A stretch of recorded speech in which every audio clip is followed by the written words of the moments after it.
Arizona, USA, found in the desert. But the killer was watching. The call came in just after sunrise on a quiet stretch of highway in Arizona. A man said he had found a body in the desert. He sounded calm, cooperative, almost rehearsed. He gave clear directions, stayed on the line, and waited exactly where dispatch told him to. When officers arrived, he was standing near his car, hands visible, ready to help. This is a true story. The victim was an adult woman found several yards off the road, partially hidden by scrub and sand. There were no identifying documents on her. No purse. No phone. The desert around her was silent, wide and empty. The kind of place where sound disappears quickly and evidence is hard to preserve. Investigators noted tire impressions near the highway, footprints that didn't clearly match, and signs that her body had been moved after death. The man who called it in quickly became central to the investigation. He explained that he was driving early that morning when something caught his eye.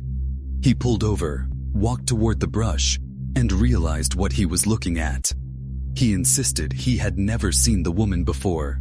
He agreed to answer questions, provided a timeline, and allowed officers to search his vehicle. Nothing obvious connected him to the victim. In the early 1990s, forensic tools were limited.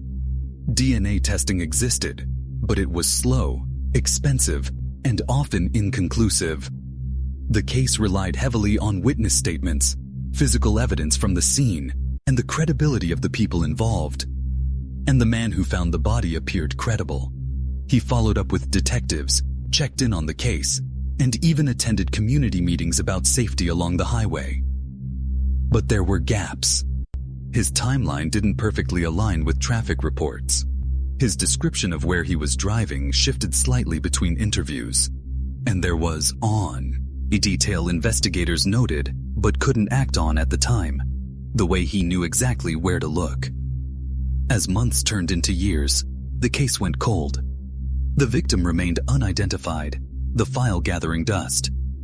The man moved on with his life, never charged, never publicly suspected. Decades later, a review of old evidence raised a question investigators could no longer ignore. What if the person who found her didn't just stumble onto the scene? What if he was never just a witness at all? Investigators rebuilt the days before the body was found, starting with who the woman might have been. Missing person reports from Arizona and neighboring states were reviewed, but nothing matched cleanly. The desert had erased clues. Weather had shifted sand. Traffic had come and gone. What remained were fragments, fibers on clothing, trace soil, and a single partial fingerprint lifted from a nearby object. Attention returned to the man who made the call. Detectives compared his statements across interviews. Small differences appeared. In one version, he stopped because he needed air. In another, he said he noticed movement. The distance he claimed to walk changed. None of it proved guilt, but patterns mattered. Credible witnesses usually repeat details the same way. Phone records were limited in 1992, yet toll receipts and fuel purchases placed him on the highway earlier than he admitted. A clerk remembered him buying coffee before dawn, calm and unhurried. He said he was alone. No one could confirm that. The scene itself raised questions. The path from the road to the body was direct, as if someone knew exactly where to go. Searchers noted the absence of hesitation marks in the sand. The footprints were partial, washed thin by wind, but they suggested purpose, not discovery. Still, without clear evidence, the theory stalled. The case drifted. Leads dried up. The victim remained unidentified, buried under a case number. The witness remained cooperative, occasionally calling to ask if there were updates. Some detectives found that unusual. Others saw it as concern. Years later, cold case standards changed. Evidence was cataloged again, this time with preservation in mind. Items once thought useless were sealed and logged. A partial fingerprint was re-examined. Trace material was retested. New databases existed that did not in 1992. When the results came back, the juez did not name a suspect. They did something else. They connected the case to a person already in the file, a person whose fingerprints had been taken early and quietly, the man who found the body. And investigators realized the timeline pointed back to him again, slowly. By the time forensic analysts revisited the evidence, technology had changed how silence could speak. Samples once dismissed now mattered. Fibers from the victim's clothing were compared to materials logged in 1992. Soil traces were tested for mineral signatures unique to that desert corridor and preserved under modern laboratory controls. Investigators also re-examined interviews. The man's statements were transcribed again, line by line. Linguistic analysts noted hesitation points and self-corrections. His timeline bent subtly, minutes stretching, stops shifting. None proved guilt alone, but together they suggested rehearsal rather than memory recalled under stress during repeated questioning over many years later. Database searches expanded nationwide. A partial fingerprint produced a probabilistic association, not a name, but it aligned with prints already collected. The match threshold was controversial, yet compelling. Prosecutors hesitated.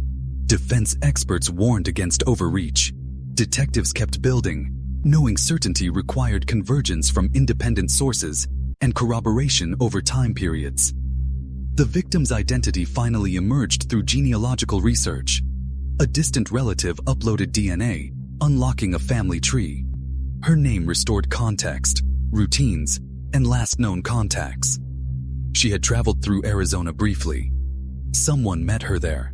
Someone who later called police, sounding helpful and remained nearby during early questioning sessions. When detectives interviewed the man again, decades later, he agreed immediately. His demeanor matched old reports. He volunteered details before questions finished. When shown maps, his finger traced the route without pause. Investigators noticed a familiar confidence, the same certainty present on that first call placed early in the case.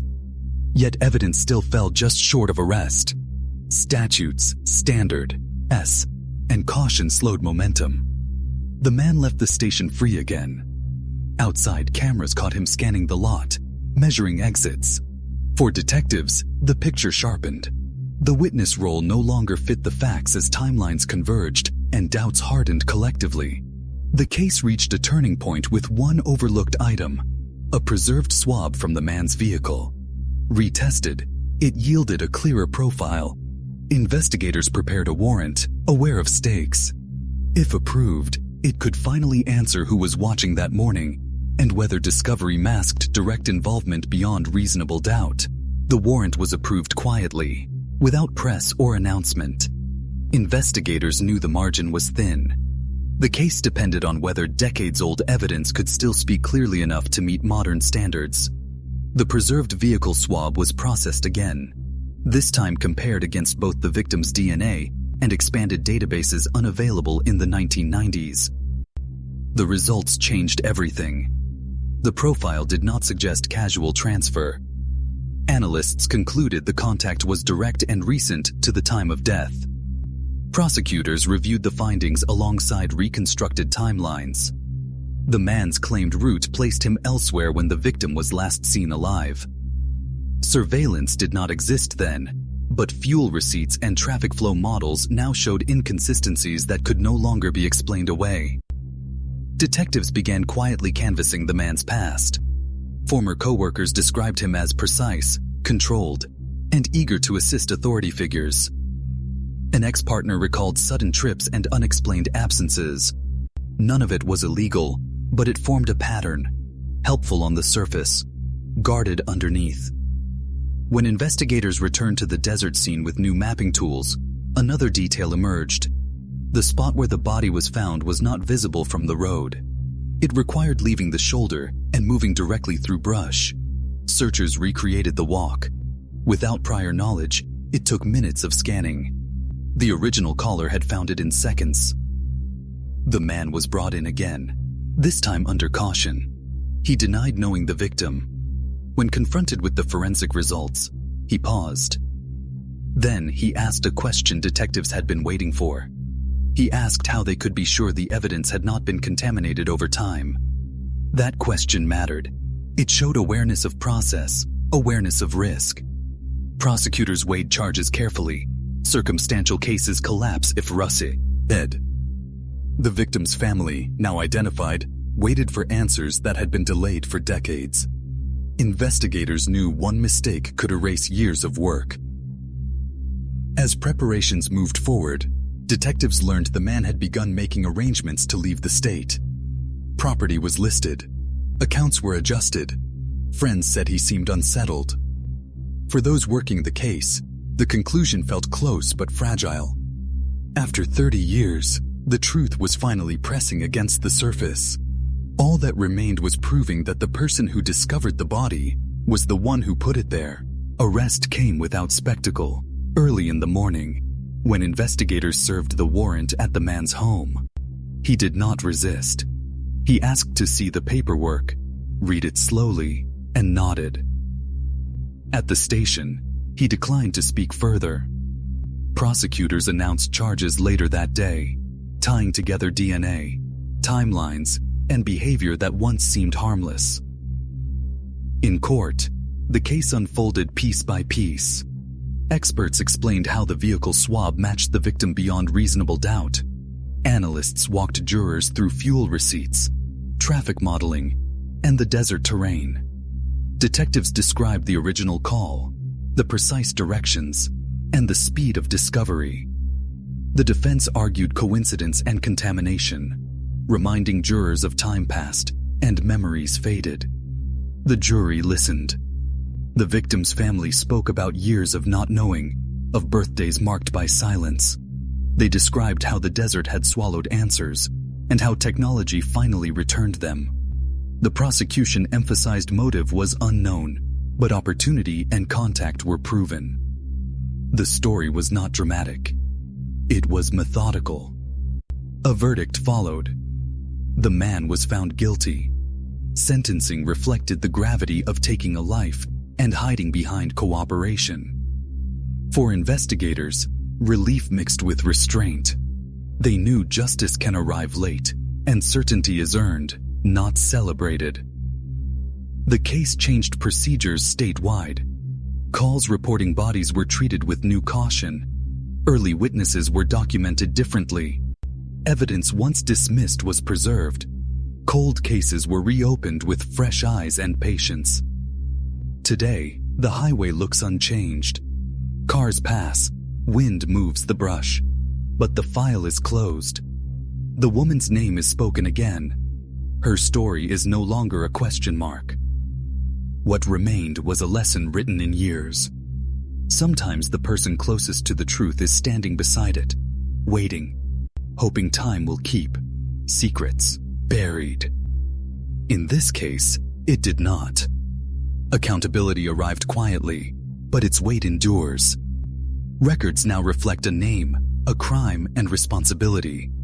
For the family, grief remains, yet certainty matters.